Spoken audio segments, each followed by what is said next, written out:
আমি মনে করি যে গুরুত্বপূর্ণ একটা বিষয়। এই কারণেই, কারণ এটা নিয়ে ব্যাপক ধরনের একটা আলোচনা সমালোচনা সৃষ্টি হয়েছে। তো আমি বলবো যে মাননীয় যে শব্দ, এই শব্দর অর্থটি কি? মাননীয় শব্দটির অর্থ আমি যদি ইংলিশে বলি তাহলে বলতে হয় অনারেবল বা মাননীয়। আমরা যে কোনো প্রাইভেট প্রতিষ্ঠানে, প্রাইভেট কর্পোরেট প্রতিষ্ঠানেও দেখেছি অনারেবল এমডি, অনারেবল চেয়ারম্যান এভাবে লেখা হয়।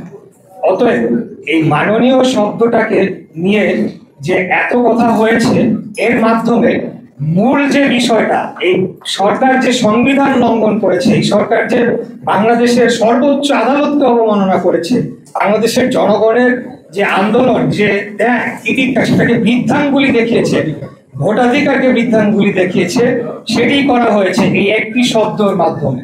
এই একটি শব্দের কোনো তাৎপর্য নাই, কিছুই নেই। আমি যেটা বললাম, এটা প্রাইভেট প্রতিষ্ঠানেও এই ধরনের শব্দ ব্যবহার করা হয়, যে কোনো চিঠিতেও এটা লেখা হয়। অতএব আমি জানি না যে, আমি জানি কেন, জাস্ট মূল বিষয়টাকে আড়াল করার জন্য সোশ্যাল মিডিয়া এবং 2-3 দিন আমি মেইন স্ট্রিম টিভি চ্যানেলগুলোর মধ্যেও দেখেছি যে টক শোতে, এবং উপদেষ্টা নিজেও বলছে, মানে এটা এমন কি বিশাল ঘটনা ঘটে গিয়েছে আমি জানি না। এটা তো আইন লঙ্ঘন না, সরকার যে আইন লঙ্ঘন করেছে, সংবিধান লঙ্ঘন করেছে, সেটা নিয়ে আলাপ হওয়া দরকার। মূল বিষয় হতে হবে সেটা, এটা না। আর দ্বিতীয় যে বিষয়টি বললেন, অবশ্যই আপনি যেটা বলেছেন সত্যই বলেছেন, সেটা 20 বছর আগের ইতিহাস, কিন্তু গত